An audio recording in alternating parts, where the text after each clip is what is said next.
Big Fight Field channel where we speak the truth, we're honest, and we give our takes on AEW. It is Wednesday night, July 19th, 2023, and this is your AEW Dynamite review here on the Big Fight Field channel. I am joined by my co-host, Cameron Johnson. Cam, what is up, dude? How are you doing? Saturday night, we had an unbelievable episode of Collision, probably the best Collision episode yet. And then tonight, it was followed up by possibly what I'm thinking is one of the best AEW Dynamite shows Tony Khan has ever done.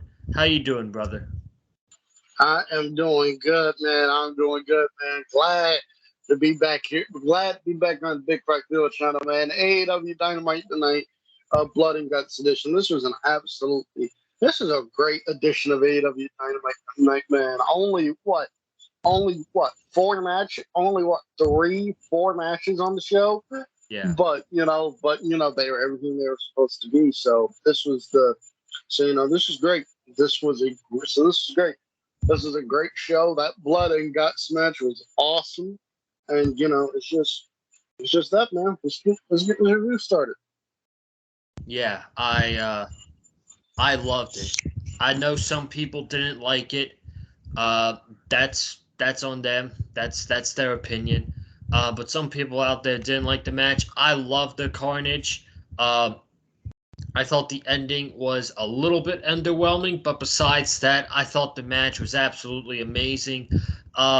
I have a bone to pick real quick with people on social media, and I'm sorry for jumping ahead, but at the end of the show, I guess someone from Wrestling Observer was at the show tonight in Boston, and they posted a picture of the Elite and Blackpool Combat Club shaking hands, and everybody in the comments was so pissed off.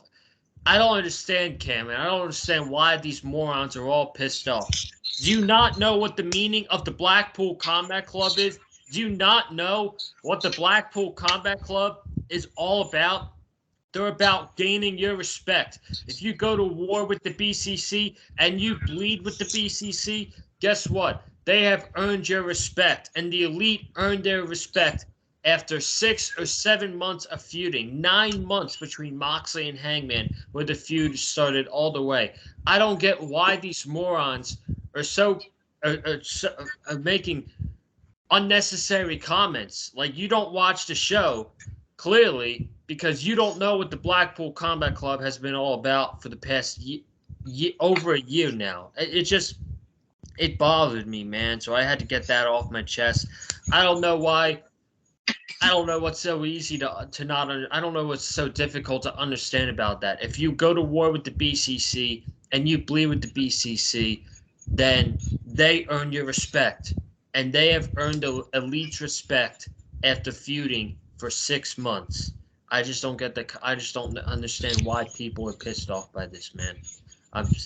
That's my little rant for the night, man. That's my one time I'm going to be ranty because I thought the show was absolutely fantastic tonight. And we got a lot to get into with these mostly 3 matches. There was 4, which was a 2-minute squash, but that was just to get a women's match on the show tonight. So we're going to talk about everything that happened on here tonight. I thank you guys so much for joining me and my co-host Cameron Johnson on the Big Fight Field channel. If you haven't already, be sure to go ahead and check out last Saturday's Collision review. We talked about that 58-minute classic between FTR and the Bullet Club Gold. And man, really quickly, you weren't on here for the review. Were you able to catch that match, my man? I was able to watch the match, man. I was watching Collision live. I just couldn't hop on the review because I was at my mom's and I just couldn't hop on the review because I was at my mama's house and I had my niece. So I was at my mama's house and I had my niece with me and I had my sister's dog with me. So while I'm in the middle of watching, so while the tag team match is going on, my niece kept climbing on me and jumping off me and stuff. So I could do the review. I got tired from watching them. But overall, that was a great tag team match between FTR and the Bang Bang Club, and the Bang Bang Gang. as I call them, as I call them. If you ain't part of the Bang Bang Gang, man, there's something wrong with you. But I thought that match was absolutely incredible. Just an absolutely incredible 58-minute match, and somehow FTR topped themselves. Somehow FTR and the Bullet, sometimes FTR and Jay White and Hughes Robinson top themselves here, and FTR continue to prove why they are the best tag team in the world, or at least why they're top 3 tag team in the world right now, man. It is absolutely incredible. Yeah, absolutely amazing. They were on the show for a little bit tonight.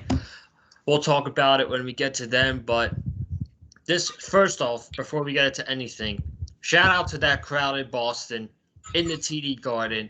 That was by far the best Dynamite crowd, the best crowd that Dynamite has had this year. They were absolutely electric for this show tonight. They were loud for everything that happened on the show tonight. And Dynamite kicked off with the FTW Championship on the line. Jack Perry was making his entrance. He was coming out to the song by Baltimore, and then the lights went out. They played a video package of Jack Perry in the middle of a desert. He was digging a grave, and what they were showing is they were showing Jungle Boy's boots and the boots that he wore when he wrestled. So basically what happened here was Jack Perry buried Jungle Boy in a grave. He drove off in a limo, and he's got a new theme song, Cam, and he's coming out to Beethoven, a classic by Beethoven, and he came out to a chorus of boos that you could barely hear the music, man. Do you like this new music that Jack's coming out to? What did you think of all the heat? Is Jack Perry going to be one of those guys now that you just fucking hate him and you can't wait for him to get his ass kicked? I can see Jack Perry doing that, man. I can see that being the case. I'm glad I waited to comment on it before, on his entrance before I saw it. Because I'll be honest with you, when he came out to I'll be honest with you, when the show opened, and it was first playing Tarzan Boy, I was just thinking of myself. I was like, wow, they turned Jungle Boy heel like what 3 weeks ago, and he didn't have time to come up with another theme song for him. Still coming out to this, but I'm glad I waited. Because Beethoven's fifth song fits. The Beethoven fits on fits him, and I don't know if you noticed this or not, Joseph. But when Jack Perry came out, there was no mention of Jungle Boy at all. It was just announced as plain old Jack Perry. It wasn't Jungle Boy Jack Perry. It was just plain old Jack Perry. So I found that interesting. And the match with him and Hook, I thought was good. This is the best Hook match. This is the best Hook match to date. Hook eats his first loss to Jungle Boy. Now Jungle Boy can walk around talking about how he's the real champion with the FTW title, which I think is going to be great. I loved it, man. You're right. They had a great match to open up the show. The crowd was hot, and this was by far not even close. Hook's best match in AEW to date. There was Jungle Boy taking an exploder suplex to the outside by Hook, which looked like a pain in the ass. That looked like it absolutely hurt. Lots of suplexes by Hook. Jungle Boy slowing down the offense, man. And I love the heat that he got during his entrance and during the match. He's telling fans to fuck off. And he's screaming. He's yelling at little kids. And the crowd's chanting asshole. And they're chanting, you fucked up. When he was hitting Hook and Hook kept getting back up, they started chanting, you fucked up, you fucked up. And, the finish to the match was fine. I'm kind of shocked by the ending because I thought the finish was going to be a ref bump, which happened. But I thought someone was going to come out and actually help Jack Perry win this match, like a new bodyguard for him or something like that. I think a bodyguard for his character would be fantastic, or someone like an Anna Jay. If he can get Anna Jay with him on television, I think that would be great. They could be the new heel power couple on AEW TV. But um, they got a ref bump. Hook got the sleeper hold in, and he got the ref bump. Jack was bringing in the FTW championship, but Hook hit a DDT, and he realized the referee wasn't there, and then he tried to wake up the referee. And Jack Perry, he clocked Hook in the head with the FTW championship. And this asshole, man, when he put his arm on Hook's chest and the referee counted 3, this dude was smiling like the fucking Grinch when the referee counted to 3. He was smiling while counting to 3, and he is the new FTW champion. Hook is no longer undefeated, and it's going to make this feud even better. Hook is now on the chase to get his championship back. I think this is going to make the feud better. I would love to see some involvement from Taz. Do you have any more thoughts on this match and where it goes next? Additionally to what you said before. I'm in agreement with you, Joseph. I wasn't thinking about a bodyguard. I wasn't thinking about a bodyguard coming out and helping Jungle Boy, but now that you're coming out and helping Jack Bear. But now that you mentioned it, I think a bodyguard would just fit the character so well. But now that you mentioned it, I just think a bodyguard would fit the character so well. So well for Jack, for him to have a bodyguard. Or Anna Jay, I think that would fit the character perfectly. The finish, I thought the finish kind of felt like anticlimactic in my opinion, but the finish is fine. Hook loses. The finish is fine. The finish protects Hook. The finish protects Hook, and now Jungle Boy can walk around as a champion of a title he never defends. So it should be fun. But yeah, overall solid stuff here. Yeah, I don't know when he's barely going to defend the title, and this is the yearly change for the FTW championship. I'd probably expect him to have a long reign. I wouldn't even be shocked if he just completely got rid of that championship, because you know what? That championship isn't even recognized by AEW, and he can use that to go after another championship, like the All-Atlantic Championship or the TNT Championship in the future. But I love this. His new heel persona went up a notch after tonight. He's the new FTW champion, which is the right move. And I think this is only going to better Hook, man. Hook is now on the chase for his championship. And I think they could get a really solid story between those two guys going into All In or All Out whenever they do that match again. But now all people are going to want to see is Jack Perry getting his ass kicked by Hook. And that day comes, and that is going to be awesome. That's going to be a good moment. We got MJF and Adam Cole with another bros session, and they are in Boston, which is the site of the show. And Adam Cole is making MJF face his fear. He says, if we're going to win the Blind Eliminator Tag Tournament and go on to win the tag team titles, we have to face your fears. You have to get over your fears. And his fear is spicy Chinese food. So these guys are eating at a nice restaurant. They're all by themselves. And I'm not sure what they were eating. To me, when I first saw it, it looked like wings, but they both took a bite, and Adam Cole was getting hot. His throat was getting hot. MJF was pretending like he was going to throw up. This was fantastic. MJF told the story about 900 times last week in the Saskatoon Center when he body slammed Big Bill in front of 99,000 people. That's what he said. He said he body slammed 700-pound Big Bill in front of 99,000 people.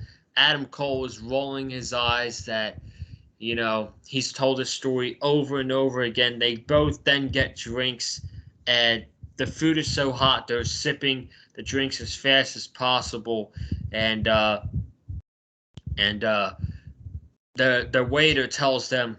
MJF tells the waiter something tastes really weird in here, and the waiter's like, "Yeah, that's not water. That is 100% alcohol." And Adam Cole and MJF both go, "What the?" And then they cut to the next segment. Um, MJF and Adam Cole, they're finishing up the dinner. They see this one guy, I think it's the same dude cleaning the tables.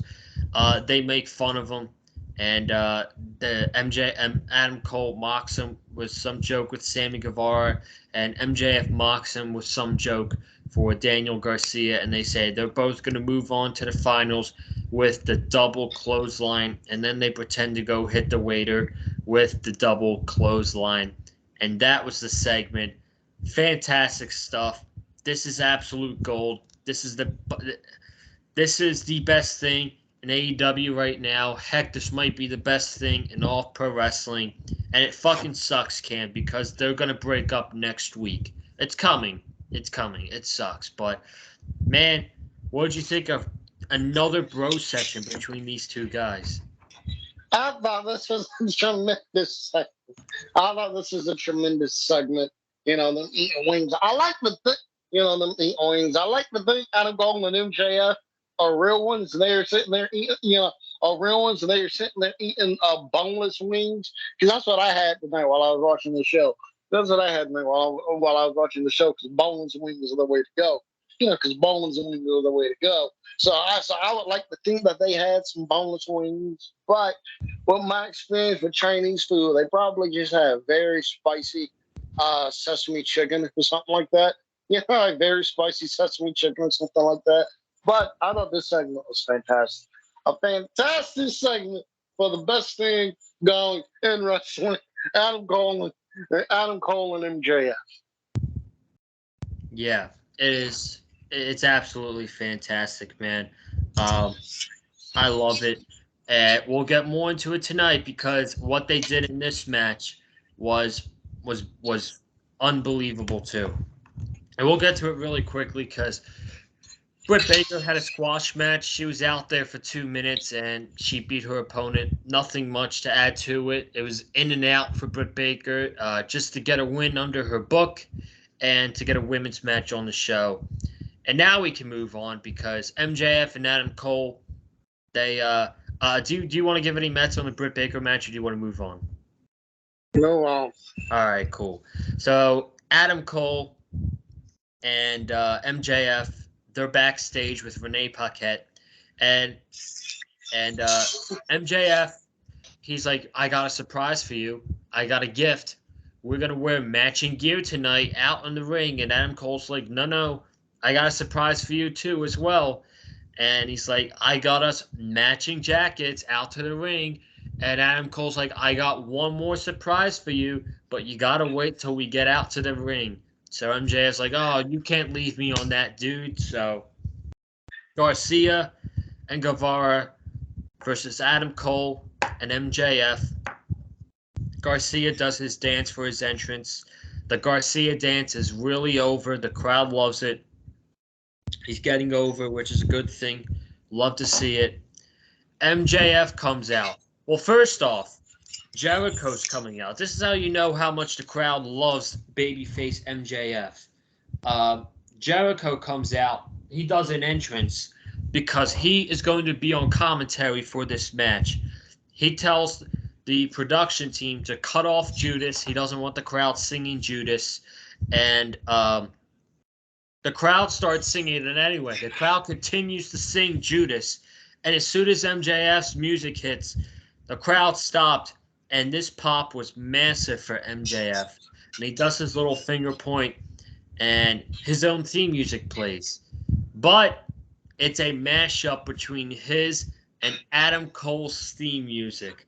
Oh my God. This was one of the funniest entrances I've ever seen. I was cracking up, laughing my ass off when that mashup hit and MJF ran to Adam Cole. He gave him a huge hug and he spun him around like he was his best friend, like he was his best friend. Um, then they did the entrance together. They did the boom. They did Adam Cole, baby. The crowd started chanting double clothesline. This match, well, first off, they had a dance off because before Garcia was doing his dance and MJF was mocking him with the Garcia dance. Then they did the dance off. Garcia and Guevara, they were dancing, and the crowd booed.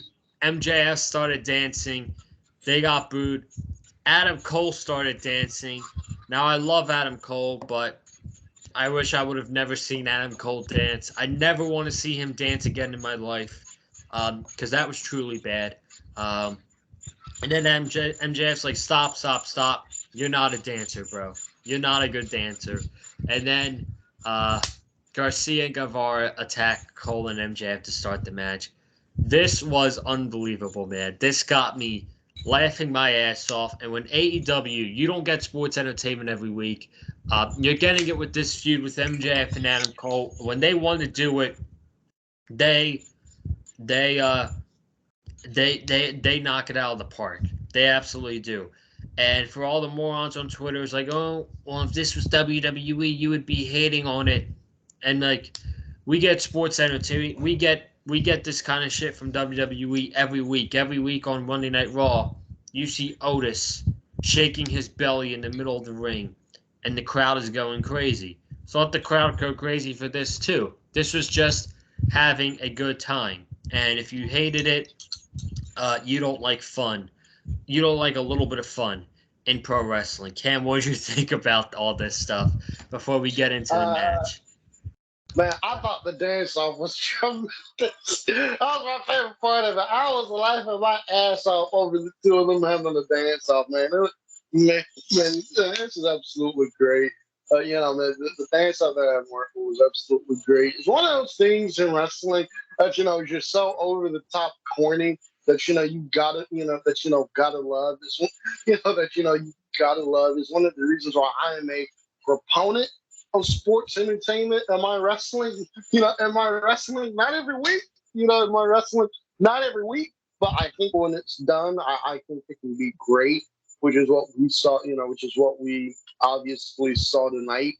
And, to your point, if this happened on WWE television, I would be laughing my ass off too, depending on how funny the segment is, how funny the segment, depending on how good the segment is. I would be laughing my ass off at this too. Whether this happened in AEW or WWE, that's just me. If this happened in AEW or WWE, that's just me. If they had this in Impact, for the times that I do watch Impact, if they had this on Impact, I would be laughing my ass off, man. This is just fun. Yeah. This is just fun. How do you hate fun in wrestling? You know what I mean? Like, how do you hate fun and comedy wrestling? Why do you think people love R-Truth so much? Because R-Truth is funny. Because R-Truth is funny and R-Truth is fun.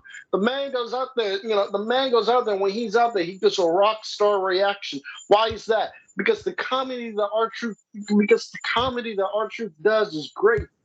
It's the same thing here. Same thing here. The comedy they were doing here is funny. So I laughed my ass off at this. Exactly, man. There's nothing wrong. Exactly. I'm sorry to cut you off. And one more thing. If you are one of those people that can't have fun in wrestling or like take it too seriously or like just can't laugh at yourself at this, or would sit there and say, or you're gonna sit there and say, well, if this happened in WWE, blah blah blah. I want you to do me a favor.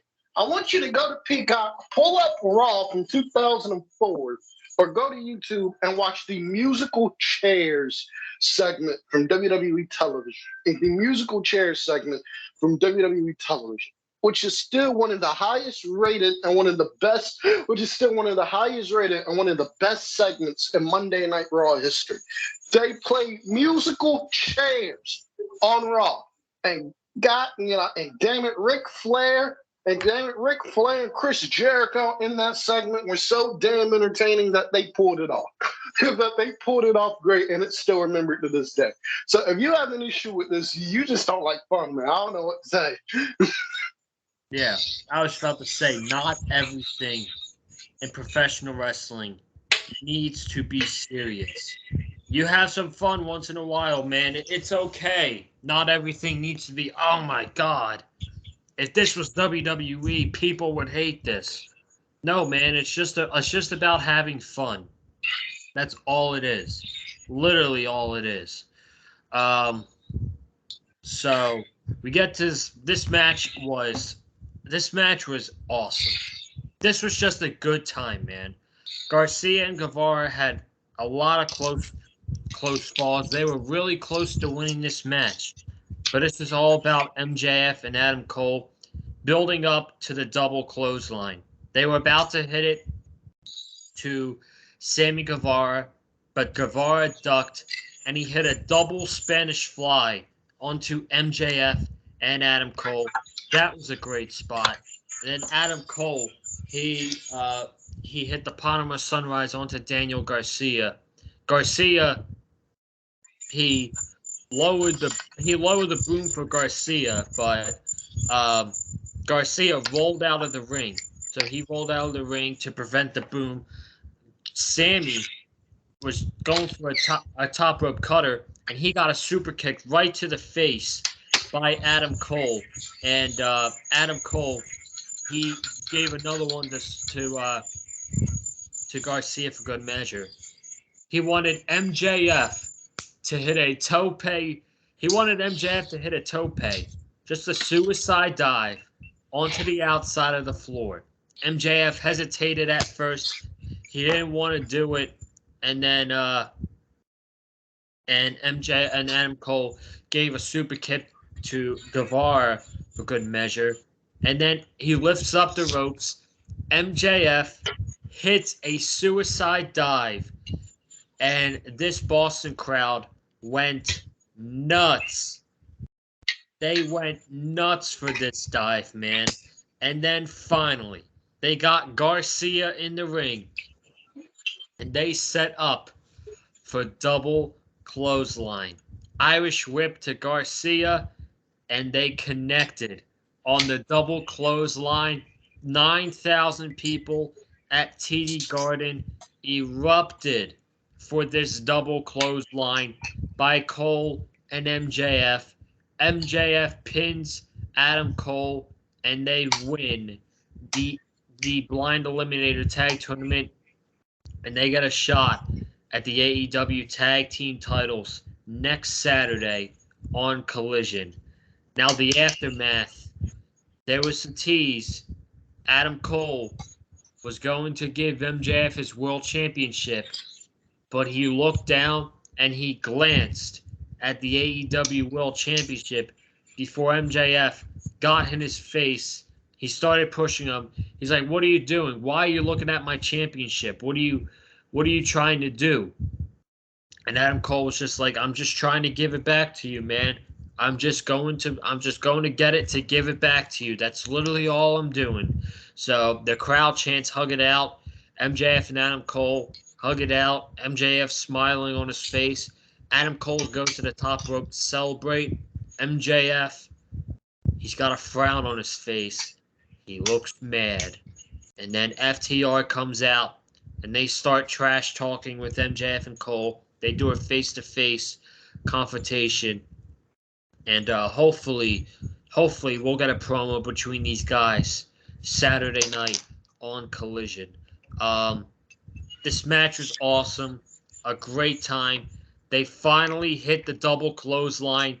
We said for weeks, when they hit that double clothesline, the building is going to erupt. And what happened? That building erupted in the TD Garden for a fucking double clothesline. That's how you know this storyline is working. And it's one of the best storylines, not just of this year, but in all of AEW that they have ever done. And unfortunately, Cam, it's going to fucking end next week. It's going to end. The floor is yours. I'm gonna be honest. I don't think it ends next week. I'm being honest. I think it ends at 1 week. I don't think it ends next week. If I'm Tony Khan and the people in charge of running AEW. I would put the tag team titles on Adam Cole and MJF. I am absolutely serious. Even if it's a thing where they win the tag team titles and they drop them a week later, or they drop them, or they drop them at All Out. Even if it's a thing where they won the titles and they drop them a week later, they drop the championships at All Out to FTR again in a rematch. I would put the championships on Adam Cole and MJF. You got to capitalize on how over this team is and how over they are. I would put the tag team titles on them, and I would do the split between them at All Out. But I think they need to win the tag team titles next week. I think if they don't, I think it is a gross. I think it is a bad wasted opportunity if they do not at least win if they do not want at least win the AEW tag team titles. Again, they don't need to have a long reign with the AEW tag team titles. They can win the titles and they can lose them a week later. They can lose them 1-2 weeks later. Doesn't matter. But they need to win the tag team titles next week. I would love if they win the tag team titles, man. I do. And then they can have them. They can even defend them at All In and lose and turn and do the turn at All In and do the match at All Out. They can go with that route. But they teased it tonight. And Roderick Strong's even more pissed this week than he was last week. And I think Tony Khan is going to pull the trigger, and I think this is going to be the main event match of All In. And not only is MJF going to turn on Adam Cole, but Roderick Strong is going to turn on Adam Cole as well. Now, I don't know if Roddy's going to turn on him next week or if he's going to turn on him at one of these shows, and we're going to get Roddy and Adam Cole at All Out, or we're going to get a build for a future match between those two. But the turn is definitely coming. You see that that they got a big piece going on for that, man. But man, I cannot believe that I will say this, but that double clothesline spot got one of the loudest pops for a move all year of AEW. That was crazy, Cam. If you told me in 2023 that the crowd is going to pop big time for a double clothesline, I would have called you insane. My friend. But that was awesome. MJF and Cole, they're getting a shot at the AEW. They're getting a shot at the AEW tag team titles next Saturday on Collision. Rampage, Friday night, for all the people that watch Rampage. It is the yearly tradition. For second year in a row, they are doing Royal Rampage. And the winner is going to get a TNT title match. The winner is going to get a TNT title match at All Out. So I like it. They're getting I like it because whoever wins that Royal Rampage match, you get about 5 or 6 weeks of build for that match between that person and Luchasaurus and Christian Cage. And you build to that match for 5 weeks and you tell a good story. I like that I like that they're waiting till All Out. Do you like that? I like it. I like that. But I got one caveat. Wardlow, leave your ass at home. Leave your ass at the crib, bro. Leave your ass at the crib. Don't bring your ass. Don't bring your ass. And then they probably taping her on a Rampage right now. You better not have been. Your ass better not have been at Dynamite this week, bro. Leave your ass at home. Stay home. We got the names for the Royal Rampage, and Wardlow is not on the list. We got Jay Lethal, Jeff Jarrett, Big Bill, The Gates of Agony, Swerve, Brian Cage, 2.0, Jake Hager, Ethan Page, Matt Sydal, Isaiah Cassidy, Matt Hardy, Darby Allin, Nick Wayne, Minoru Suzuki, Murder Grandpas, and Royal Rampage. That's awesome. Butcher, Blade, and Commander. My friend, I'm taking Nick Wayne to win this match, and I think Nick Wayne is getting the title match at All Out. I'm taking Ethan Page. With the names you mentioned, I'm taking Ethan Page. I'm taking Ethan Page, especially since it's looking like he's a baby face. I think Ethan Page wins, and I think that Ethan Page Christian feud with the TNT title could be a lot of fun. I don't remember us having the Ethan Page Christian feud. I know we had a match between them, but I don't think we had an Ethan Page and Christian Cage feud. So I'm going with Ethan Page, and I think a Page Cage feud is the way to go.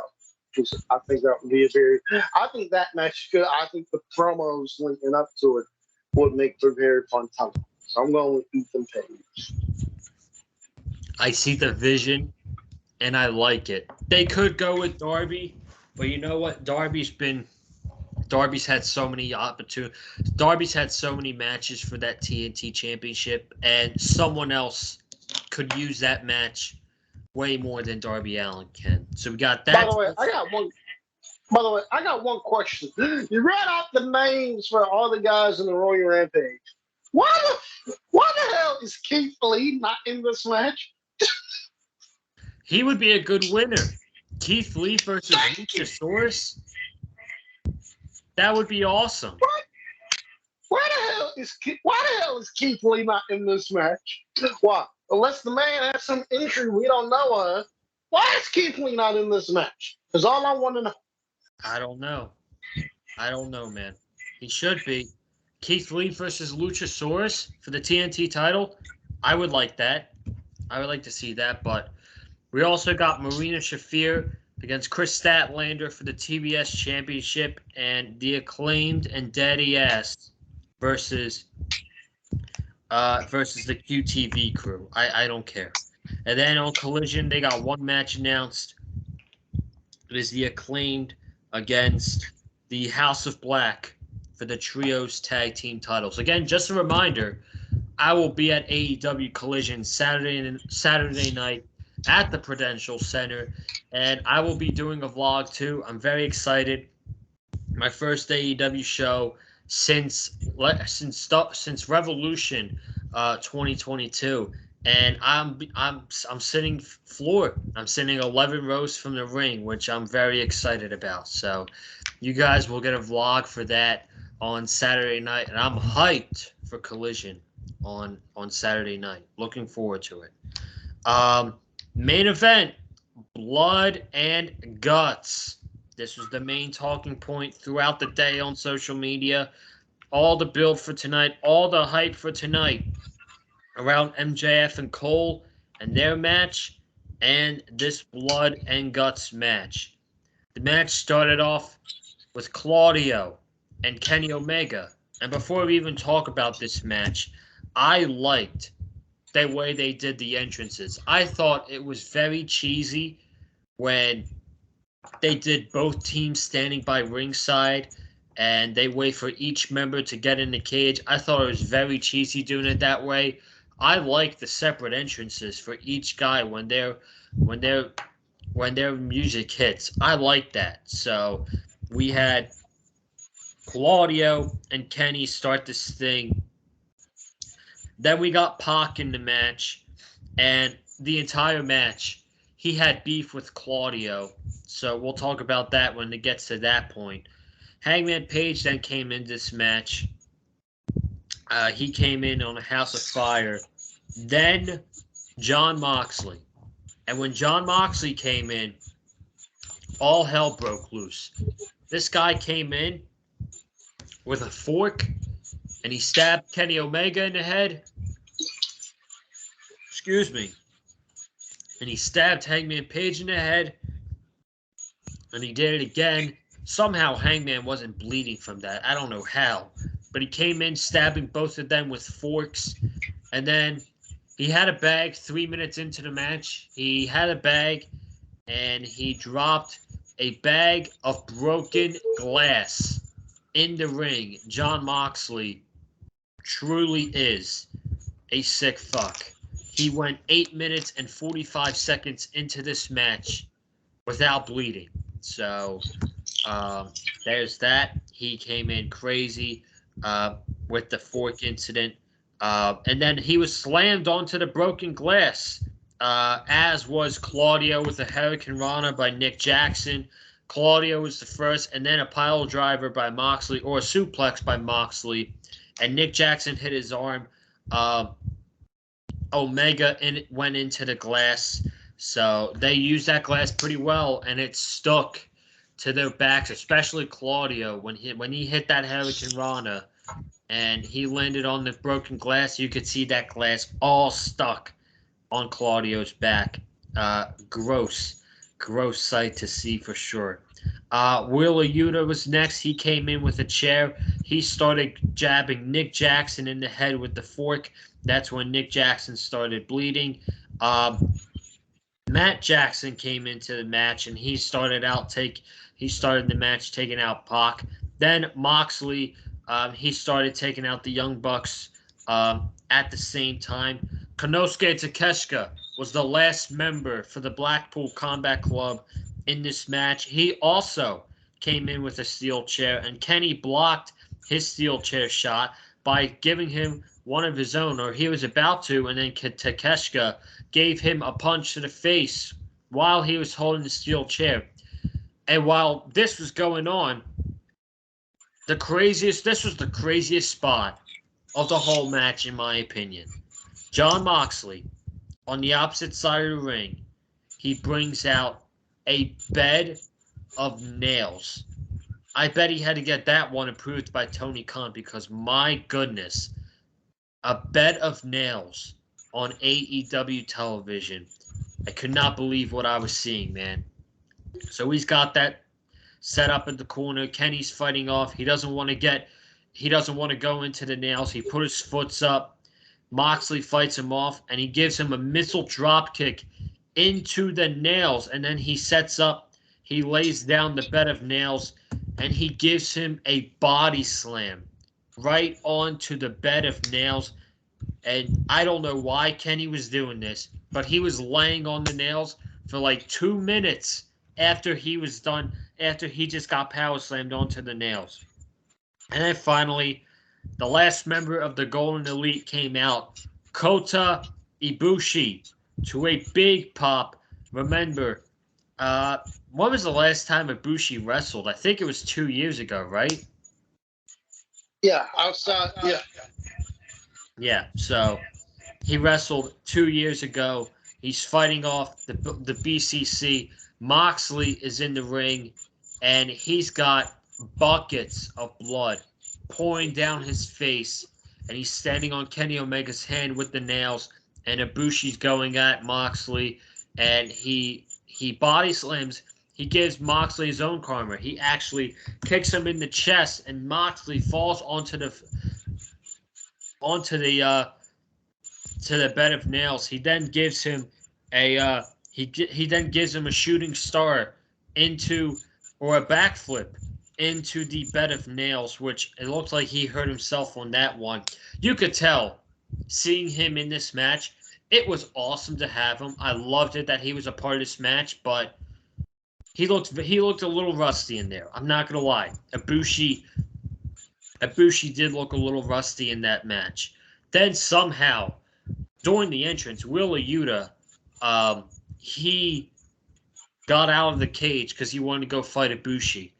So he and Matt Jackson are fighting outside, and Yuta is on top of the cage. So Matt Jackson, of course, is going to follow him, and he gives him Northern Light suplexes on top of the cage, and he teases, dumping Yuta off the top of the cage.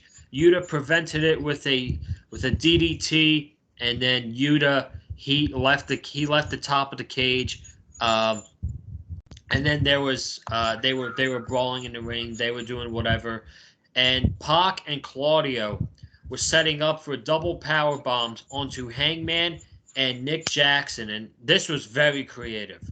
From the top of the cage, Matt Jackson was pouring down thumbtacks So it was raining thumbtacks in blood and guts. Pac's like, what the fuck is going on? What's this guy doing? He dumps a load of thumbtacks, and Claudio and Pac get back body dropped onto the thumbtacks. Pac, they also had a table set up too, with everybody getting get the tables. Pac was on top of the cage and he was swinging in midair, and he did a double foot stomp onto Nick Jackson through the table. That spot was insane. Then the Golden Elite did their stuff. Kenny did You Can't Escape the Pac. He did the backflip.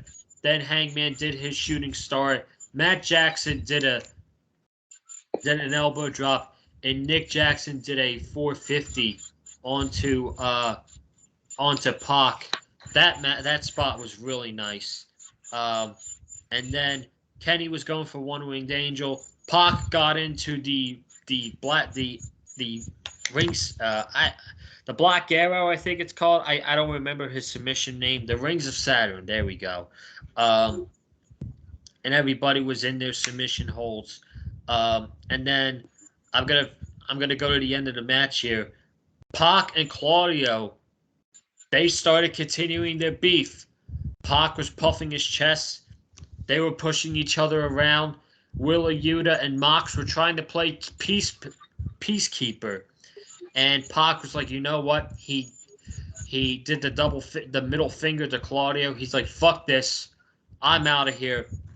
So Pac just walks out on the BCC, and then moments later, Takeshita walks out on the BCC after Don Callis pulls him from the match after he realizes what's about to happen to the Blackpool Combat Club. So we get a number of super kicks to Claudio, a number of super kicks to Willa Yuta. Mox eats a super kick. The ending was not the best here. They got a chain to they chained Willa Yuta. They actually handcuffed Mox to the ropes, and then they put a chain around Willa Yuta's throat, and it was Hangman and Matt Jackson pulling the chain on Willa Yuta, and the fucking cameraman missed a shot of Jon Moxley saying, I surrender, I surrender.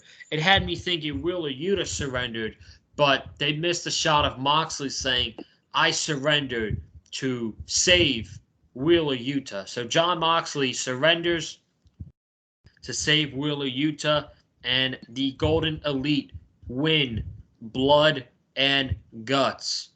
Amazing brutality. That's the two words I described on Twitter. This was my favorite blood and guts match so far. Last year's blood and guts match was fantastic, but you can make a debate for either.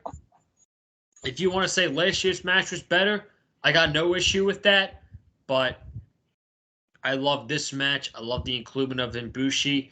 I'm not a fan of Pac just walking out in the middle of the match after all that time.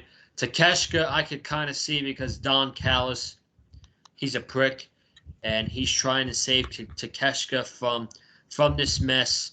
But I thought this match was better than last year's. I'm going to be straight up. I loved this year's more than I did last year's. Enough of me talking. Let's get Cam's reaction on this. What'd you think of this match? What'd you think of the off-air handshake between the two factions, the BCC, the three guys, and the Elite, and stuff moving forward? Anything you want to say, man? The floor is yours. I really enjoyed this year's Blood and Guts match. I like the format of the entrances. The guys outside the entrances. It gave me TNA Lethal Lockdown vibes. So that's what that gave me here. Actually, that's what that gave me here. But overall, I thought the match itself was a lot of fun. I thought it was very violent, even though it did not have a lot of blood. I thought it was very violent, though I will say this. This is just a me thing. This is just a me thing. But I think glass, the use of broken glass in wrestling is one of the stupidest things that ever happened in wrestling. The use of broken glass and people using glass and falling on glass and taking bumps on broken glass, to me, that is just completely stupid. To me, that is just completely stupid. To me, that is one of the stupidest things in wrestling. But that's just a new thing. It's just a small nitpick. But overall, I thought this was a very good. But overall, I really enjoyed this match. I thought it was very good. And I thought the ending was great. I thought the ending was great with the Elite choking out Wheeler Yuta and John Moxley having no choice but throwing the towel. And afterwards, PCC and the Elite gained respect for each other, which they should have. Which they should have in the storyline. They've been beating the hell out of each other for months and months. They've been beating the hell out of each other for months and months. So they should gain each other's respect there. But overall, I thought this was fantastic. I thought this was a really good match. I thought this was an excellent match. Probably my favorite blood and guts match that they've done. Overall, I thought this was a lot of fun. Yeah, I loved it. And it's definitely the end of the feud with the two factions shaking hands and showing respect for each other. They already got feuds lined up for them. After this, they got the BCC has beef with Eddie Kingston. I'm sure when Eddie Kingston is done with the G1, he'll continue to feud with the Blackpool Combat Club, and the Elite. They will be feuding with the Don Callis family. And I expect that to really start to kick up next week on Dynamite. So, man, I love this show tonight. Tremendous. And one of the best AEW Dynamites of all time. But I got to get out of here. I got to work really early tomorrow morning. Thank you guys so much for tuning in. If you haven't already, be sure to subscribe to the Big Fight Fuel channel. If you haven't, comment down below your thoughts on tonight's show. Subscribe, because Saturday night I'll be vlogging live at the Prudential Center for AEW Collision. Very excited. Don't forget that. Tap the bell for all notifications. Hit the like button if you'd like to hear from myself at Cameron Johnson. Follow me on Twitter at Conlon_Joseph. Cam, where can they follow you, my friend? Follow me on Twitter at Cam71101. And remember that boneless nuggets, remember the boneless wings, better than regular wings. Alrighty. Thank you guys so much for joining us, and I will catch you Saturday with the vlog. Very excited. Have a good night. Stay safe, and as always, stay classy. I'm out. Peace.